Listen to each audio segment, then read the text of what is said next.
Hello everyone, and welcome to this lesson on derivatives of algebraic inverse functions. We are not talking here of inverse trig functions, nor are we talking about logarithmic functions or exponential functions. We are talking about finding inverses of purely algebraic functions. So let's begin with a review of some things that hopefully sound familiar to you from Algebra 2, starting with the definition of a function. Recall that a function is a set of ordered pairs, a relation, in which each element of the domain is paired with one and only one element of the range. When you learned about functions, perhaps you recall that there are three representations of a function. The first would be that as a relation, a set of ordered pairs. So for example, we have here the function that is given by the relation of points 5, 3, 2, 3, -1, 0, and -3, -1. The second representation would be that of a graph. And what we have here is a plotting of those four ordered pairs that were in the relation I just provided for you. Starting over on the far left, we have the point -3, -1, the point -1, 0, then 2, 3, and 5, 3. This would be an example of a function because notice each x is paired with only one y. Perhaps you remember the vertical line test. If you were to take a vertical line, seen here in red, and run it along your graph from the left to the right, if you find that vertical line passes through the curve or the set of points only one place at a time, then you know that you have a function because each x is paired with only one y value. The last of the three representations of a function is that as an equation. So for example, suppose we have the function denoted by f of x to be equal to 2x squared minus 5. Now obviously this is not the equation that models those four ordered pairs in the relation I gave you before. But this is indeed a function because for each x that you substitute into this function, you will obtain only one answer, only one y value. Therefore, it is a function. Of course, we all know we can graph functions on our graphing calculator. Here we have the graph of that 2x squared minus 5. Think also, since we're looking at the graph, of the vertical line test. If you were to run a vertical line across the graph from the left to the right, that vertical line is passing through the curve only one place at a time.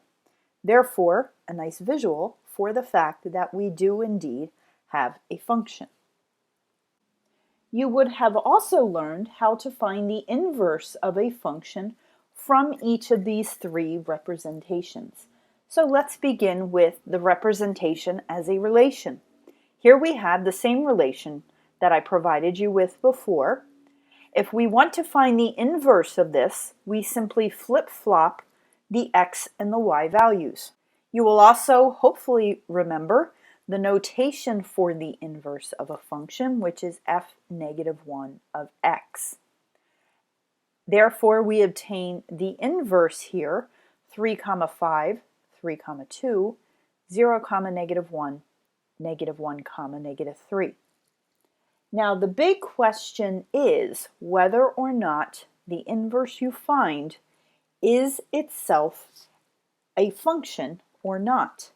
If you take a look at this relation that we have as the inverse of f of x, notice how this x value of 3 is paired with two different y values. It's paired with 5 and then it's paired with 2.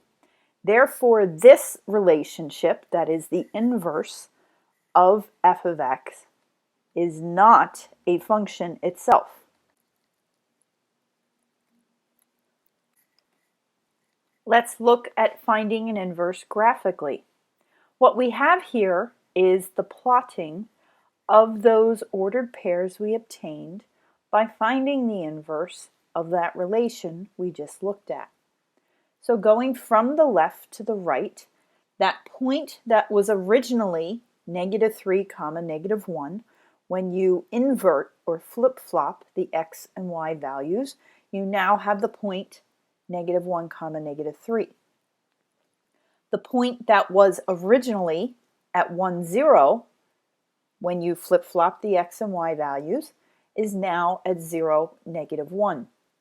The point that was originally at 2, 3 becomes 3, 2, and the point that was originally 5, 3 becomes the point 3, 5.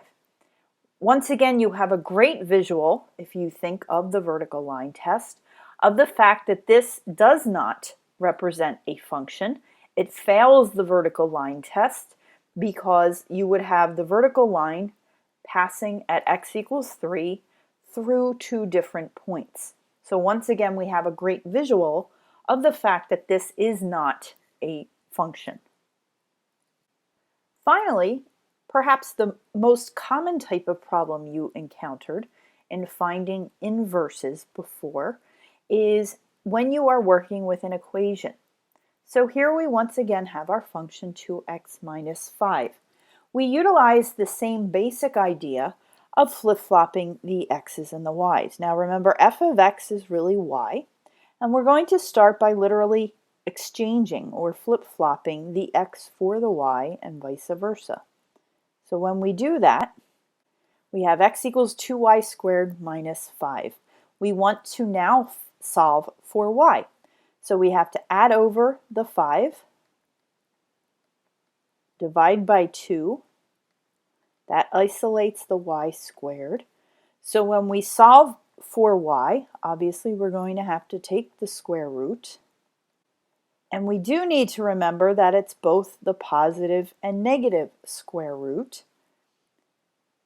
Our calculators will nicely graph the inverse of a function, so let's go take a look at that and how to do that. So here we have the graph of that parabola 2x squared minus 5. If you want to have the calculator draw the inverse for you, go back to your working screen, and you'll notice over the program button it says draw.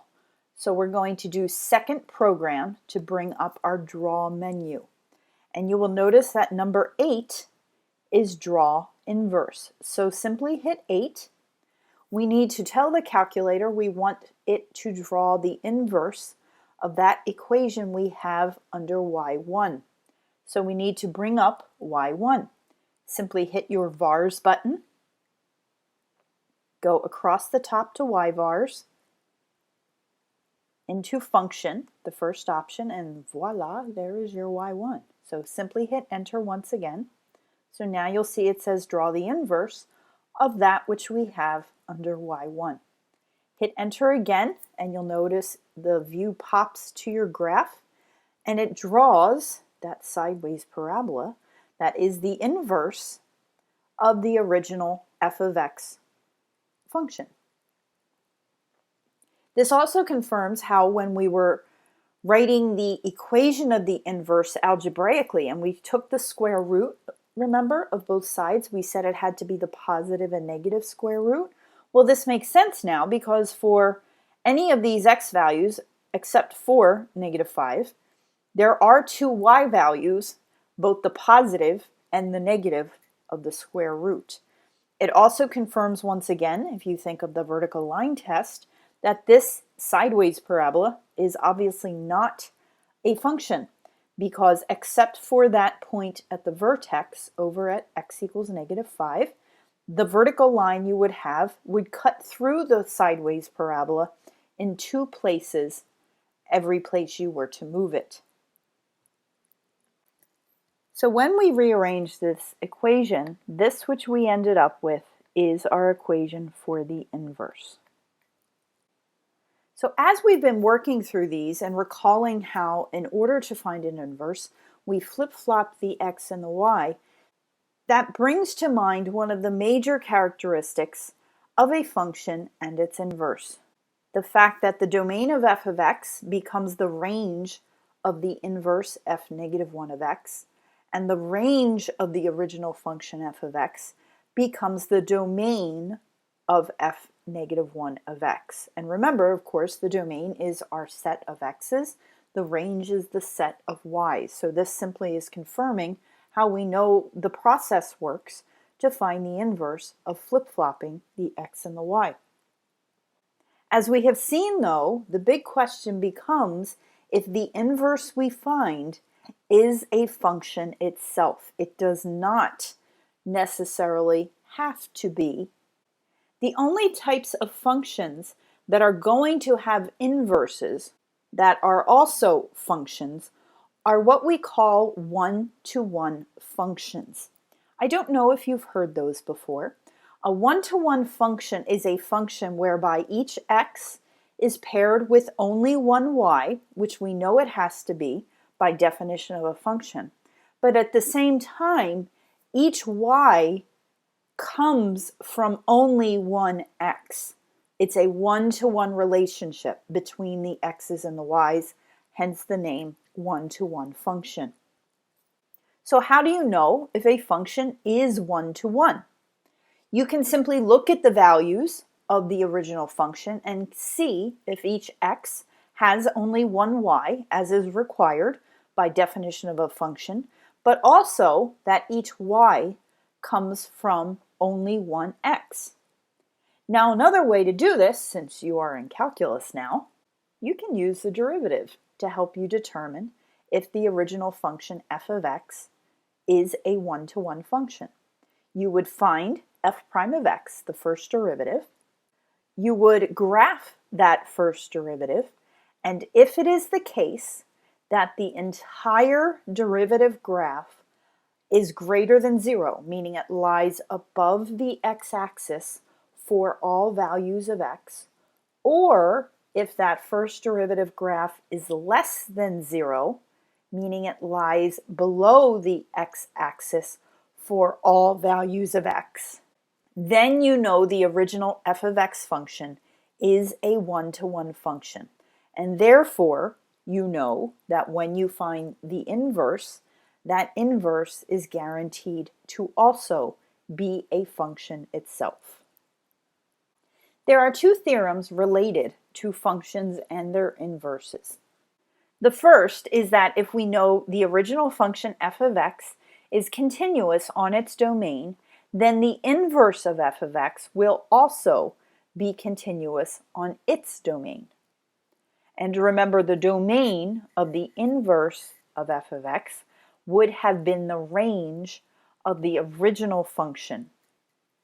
Secondly, if f of x is differentiable at the point c comma d, meaning you can find the derivative at the point c comma d, and if f prime of c is not equal to 0, then the inverse of f of x will be differentiable at the point d comma c. Now, take a little notice of this and remember what we just discussed about ordered pairs on the graph of the original function versus on the graph of its inverse. If the point on the original function is c comma d, remember that on the inverse, you need to flip-flop the x's and y's. So the point that would then lie on the inverse graph is going to be d comma c. That becomes incredibly important when you're doing some of these problems. So let's now turn to the matter at hand and talk about how to find the derivative of an algebraic inverse function. We're going to start out knowing that we have a function f that is differentiable on an interval I, and the function f is going to have an inverse that we are going to denote as f negative 1. Then the derivative of that inverse is simply 1 over the derivative of the original. Now take note of the notation that you see here. These are two of the common notations you're going to see. d dx is obviously derivative, and we're finding the derivative of f negative 1 of x, the inverse. Another notation you might see is f negative 1 prime, just like we typically would have f prime. This is f negative 1 prime of x. Yes, it's this simple. You simply do 1 over the derivative of the original, and that is going to always be the derivative of the inverse equation. Most of the time, however, you are concerned with the derivative at a certain point. So for instance, if you wanted to find the derivative at a certain point, and we know the point c comma d is on the graph of the original function f, then we would have the derivative of the inverse function at d is going to be 1 over f prime of c. Now think again about what we know about ordered pairs on the original graph f of x versus on the inverse graph. C comma d is on the original graph, so that means the point on the inverse would be d comma c. If we're finding the derivative of the inverse, we all know that number inside the parentheses is an x value. D is the correct x for the point on the inverse graph. That's going to be equal to 1 over f prime of c, because c is the correct x on the graph of the original. That's typically what people will mess up, is using the correct x value in the correct place. So let's take a look at an example to serve as a proof that this actually works. And we're just going to consider an easy linear equation, 2x plus 3, and we want to determine the derivative of its inverse function.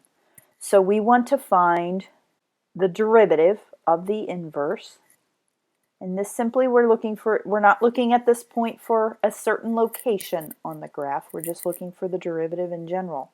Remember how the rule goes. It's simply 1 over f prime of x.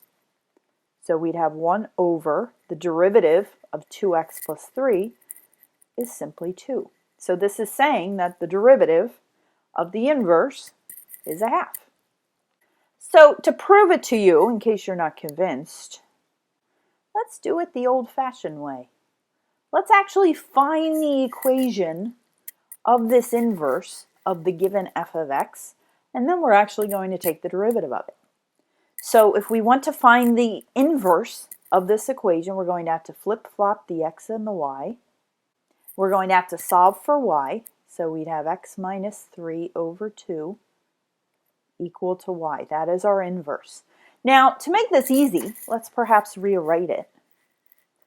So our inverse, if we think of x over 2, well, that's 1/2 x minus 3/2. Geez, what's the derivative of that? 1/2. It's amazing it works. But it will always work. And that's the really neat thing about taking derivatives of algebraic inverse functions. It can save you a lot of time, especially when you have more complicated functions. You don't have to actually find the equation of the inverse. You simply invoke this theorem that we know the derivative of the inverse is going to be 1 over the first derivative of the original. And then if by chance you are asked for the derivative at certain points, you just have to be careful to use the correct x with the correct function. That's what you're going to see demonstrated in the example videos that will be provided for you. These typically can be pretty easy. Don't make them harder than they have to be. You do need to keep your thoughts organized. The hardest part is making sure you think through them correctly. But if you do that, I think you will see a good bit of success with these.